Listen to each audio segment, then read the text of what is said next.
In Virginia today, they had some rallies at the Capitol. Two important gun bills being taken up by subcommittee in the House today. Dave Adams, president of the Virginia Shooting Sports Association, he's joining us. Hey, Dave.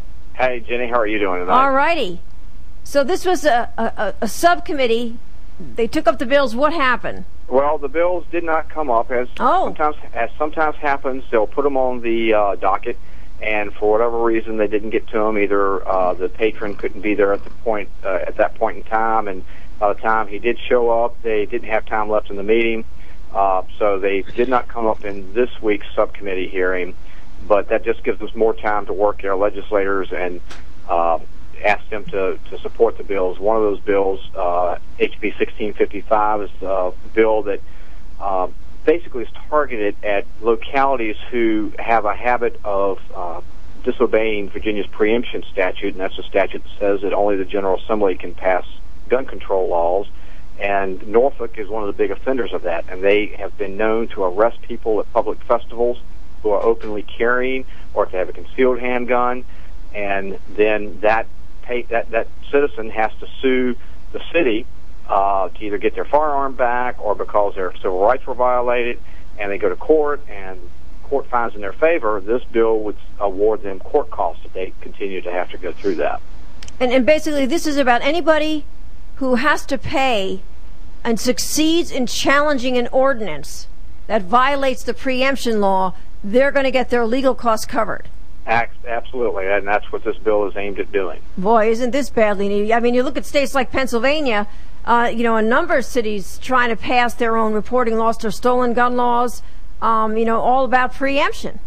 Yes, absolutely, and it's amazing how the statute's put on the books. It's clear as can be, and you'll have localities that want to go out there and do their own thing and think that they're the ones who should be in control, and that's just not the way it is when you have preemption. And Virginia, like Pennsylvania and a lot of other states, are fortunate to have that statute on the books. No doubt about it. And the other bill has to deal with what?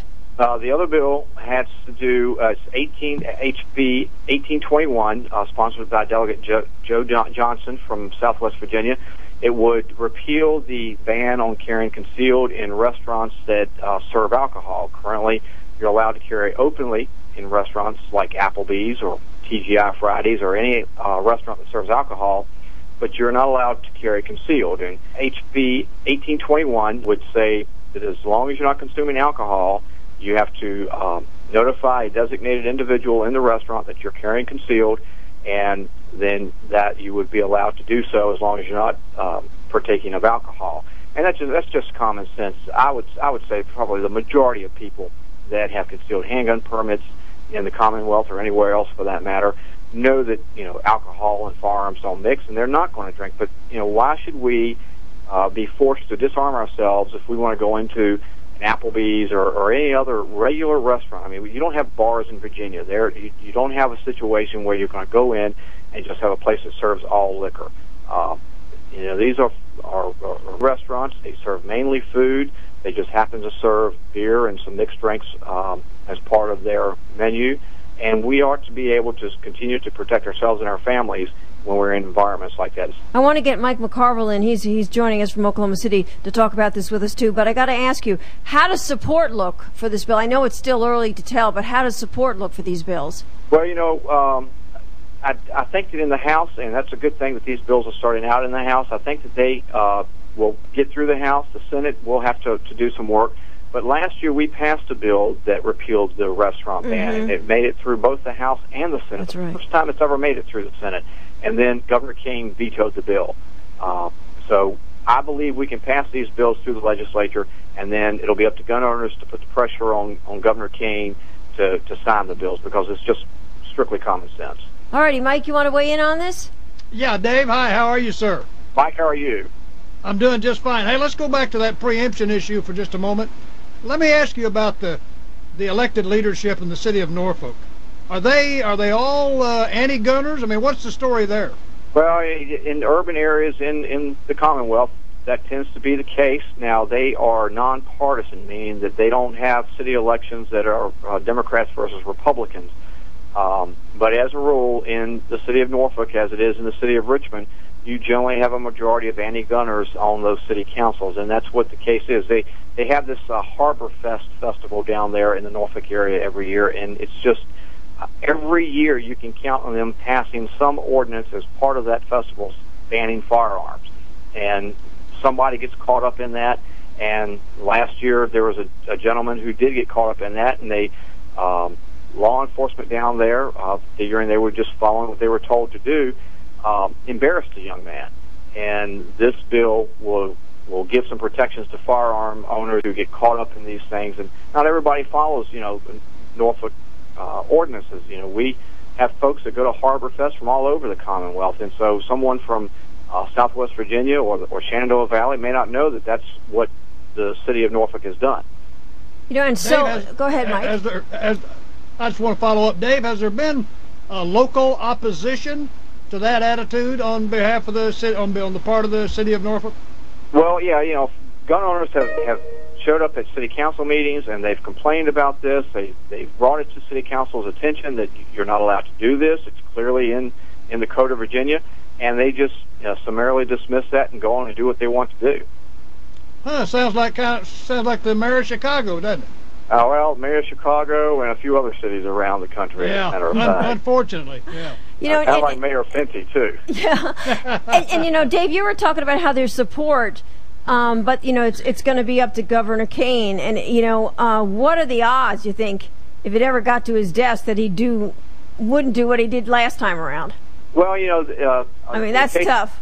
In the case of the repeal of the restaurant ban, that's going to be tough. I mean, he's made it clear that he's not for that. Now, in the case of the bill that would award court costs, that's anybody's guess, because he has signed some pro-gun bills, and he signed the bill to kick Bloomberg out of the Commonwealth with his little schemes trying to ensnare gun dealers with his, sending people in here to make supposed straw purchases.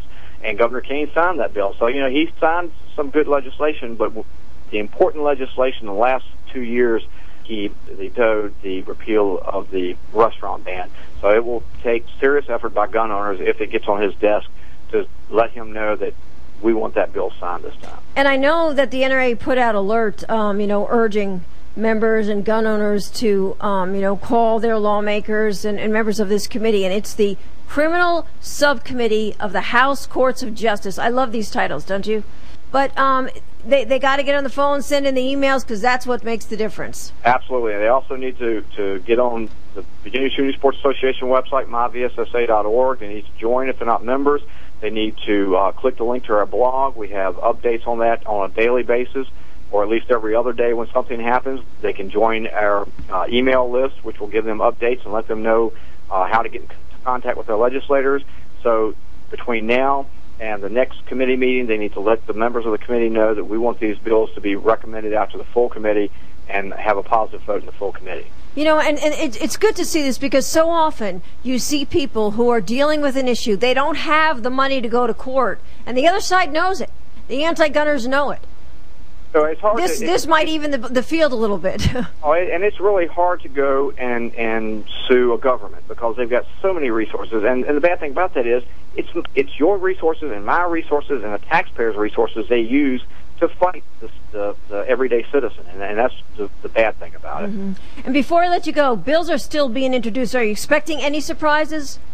Well, we'll see what happens between now and then. We've got the gun show bills, which are the usual suspects down there. There's been a new bill introduced, anti-gun bill, that would make anyone who sells 3 firearms at a gun show a licensed dealer, whether they're a dealer or not, which is in a response to the legislature not passing the so-called gun show loophole bill in the past.